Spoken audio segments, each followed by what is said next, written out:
Адахан Кисенбаевичке берет. Рахмат.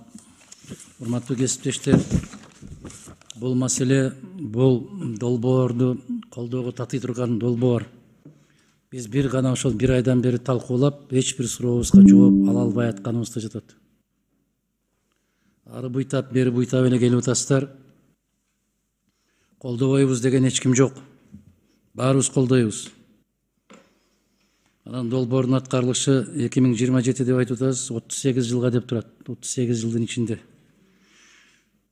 Бир түшүнүктү айтып койсоңуз да мага. Муниципалдык инфраструктураны жана негизги мамлекеттик кызматтарды колдоого 24 миллион доллар сарпталып атат да. Негизги мамлекеттик кызматтар кайсылар? Мисалы негизги мамлекеттик кызматтар бул мисалы ГРС аркылуу берилген кызматтар, ГАИ жагынан. Эмнеге берилет? Улучшение услуг, мисалы эгерде биз бир кызматты берип атсак, мисалы ушу мектептен. Эмнеге ошону жазбайсыңар? Эмнеге ошону жазбайсыңар? Биз депутаттар силерден талап кылып атканыбыз ушул болду го. Эшматка 10 сом берем, Эшмат баланчаны бүтүрөт. Ташматка 25 сом берем. Ал үчүн бул ишти жумушту бүтүрөт.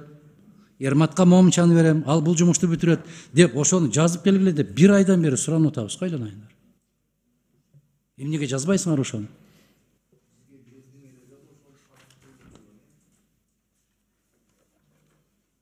Эми карагыла.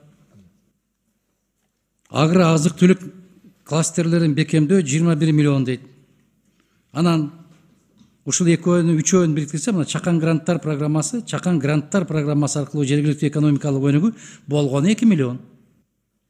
Ошону менен баарын кошсоң 47 миллион доллар болду. Анан 5-чи компонентке киргиздиңер, операциялык колдоо 3 миллион доллар. Бул эмне? Операциялык колдоо деген эмне? Операция колдоо деген бул проектте иштеген кишилердин азамат баракелди ар кандай кылып киргизип атасыңар да, төшөк менен үстүн жаап коюп атасыңар. Анын үстүн анан одеял менен жаап коюп атасыңар. Мен өткөндө суроо бердим эле силерге. Айлыгыңарга канча кетет дегенде айлык канча кетпейт дегенсиңер. Мына айлык деп эле жазып койбойсуңарбы? Жок, айлык да кирет, офистерде арендасы кирет, жабдыктар кирет. Жазгыла да ошону. Жазгыла да эмнеге муну операциялык колдоо. Мында канчалык түшүнбөгөндөй кылып жазса, ошончолук тез өтүп кетет деп ойлойсуңар да, айланайындар. Канча кызматкер аласыңар, аларга канчадан төлөйсүңөр, эмне кылган кызмат үчүн төлөйсүңөр, өткөндө айттыңар. Азыр Аристин өкүлү жооп бересизби? Жок, азыр мен Аристин өкүлүнүн өзүн чөөрөм. Өткөндө айттыңар, баш иштегендердин баары ошол жака кетип калып, өкмөттө баш иштебегендер калды дедиңер. Ошол баш иштеген башка атыйлар канча айлык алат? Каерден жооп табабыз? Негизги бир орточо алганда айлыктын примерно көлөмү бир 60 000 сомдой болот. Ошону 38 жыл бою алып турат. Жок, 38 жыл эмес. Жок, 38 жыл бою. Жок. Анан канча жыл алат? Бул проект боюнча 27 жылга чейин. Деп атпайсызбы? Ошондо канчадан болуп атат? Орточо айлыгы 60 000 сом болот. Канча кызматкер болот ошондо 3 миллионду бөлсө? Бир 10-15 кызматкер. 10-15 кызматкер болот. Проект боюнча. Бирок ал проекттен тышкары айтып атпаймынбы, аренда болот офистердин. Жабдыктарды алуу болот. Ошол командировочный расход болот. Ошол тышкарысы кызыктырат да. Биздики ичиндегиси эмес, ошол тышкарысы кызыктырат. Урматтуу кесиптештер, биз колдойбуз.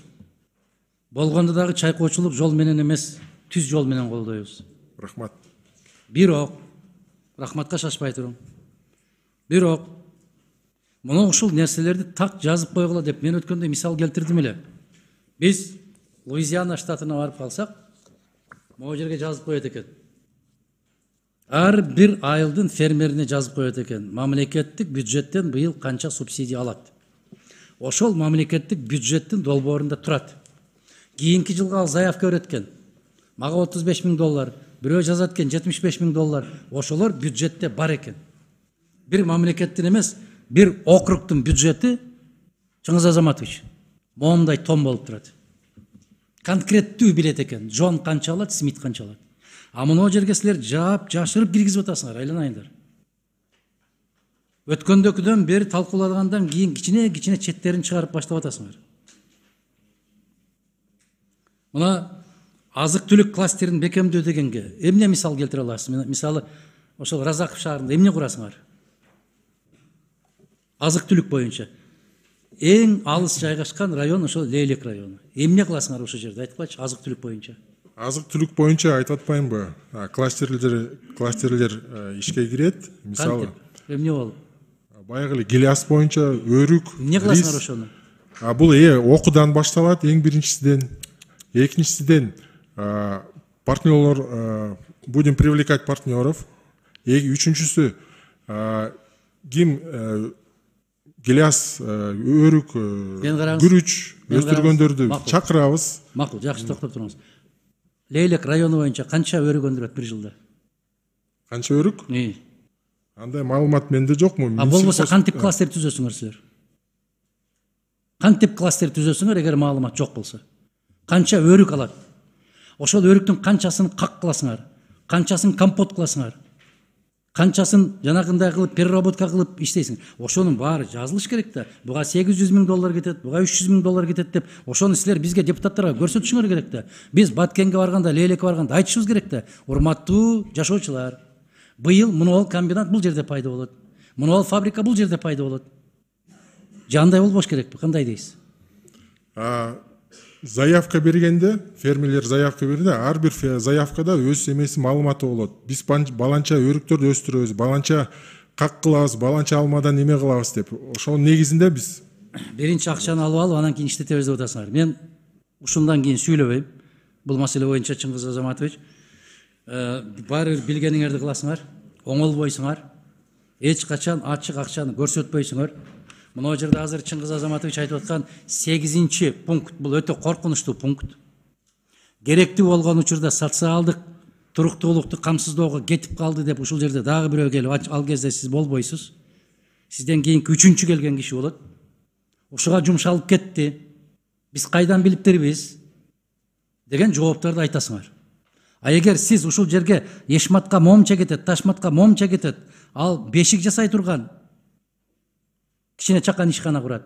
Бул себет жасай турган ишкана курат. Бул нан жаба турган ишкана кылат десеңиз, анда биз сурап алмакпыз барып. Сен алдыңбы ошончону? Сен алдыңбы деп. Силер аны айтпайсыңар. Себеп азыр Баткен областынын кадыр баркына жамынып муну аласыңар. Бирок Баткендин пайдасына иштейт дегенден ишенимде мен алысмын. Ошон үчүн гана күмөн жаратып аткан үчүн бизде суроолор пайда болуп атат. Мына жерде коллегаларыбыз бир айдан бери Ариске мына жерге канча кетти, ушуну 1 сааттан кийин тактап берейин, 3 күндөн кийин тактап берейин деди. Бирөөүн да ала элек. Мен жаңылбасам, Улан мырза Нарындагы эсиңизде бар, таза суу проектиси. Не деди? Сизге тактап берейин деди, жазуу жүзүндө, туурабы? Саламатсыздар, урматтуу депутаттар, урматтуу чакырылгандар. Урматтуу Адахан Кемсанбаевич, тактап беришти, сөзүн да беришти, иш жылып баштады, жерлер бөлүнүп баштады. Урматтуу Аристин өкүлү айтып койсоңуз, эмне болду нарын боюнча?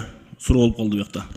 Саламатсыздар, урматтуу депутаттар. Улан Болотбекович, нарын боюнча информация сизге тапшырылган боюнча иш жылы баштады.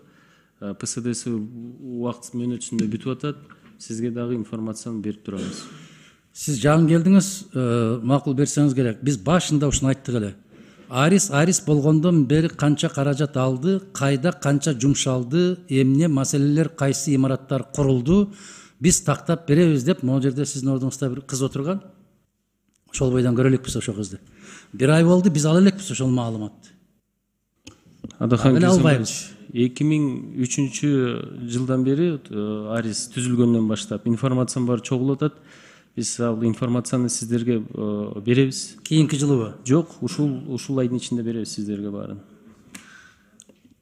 Аристин Адахан Кемсанбаевич, Аристин ишмердүүлүгү боюнча биз мындай өткөн жолу биз чечкенбиз. Буюрса көзөмөл функциябызды алкаганда өзүнчө иш алып барабыз. Азыр биринчи жолу биз тышкы миграция боюнча көзөмөл функциябызды уже ишке ашырайын деп атабыз. Биринчи маселе турат. Анан кийин Аристин ишмердүүлүгү боюнча өзүнчө биз текшерүүлөрдү жүргүзөбүз. Ары карап буга буйрса келебиз. Ары карап ыйлап, бери карап күлүп, үмүт кылып, Аллах ыйман берсин силерге деп, инсап берсин силерге деп азыр колдойбуз. Бирок мен ишенбейм. Колдойм, ишенбейм. Ишенимди ушунчалык жокко чыгаргансыңар.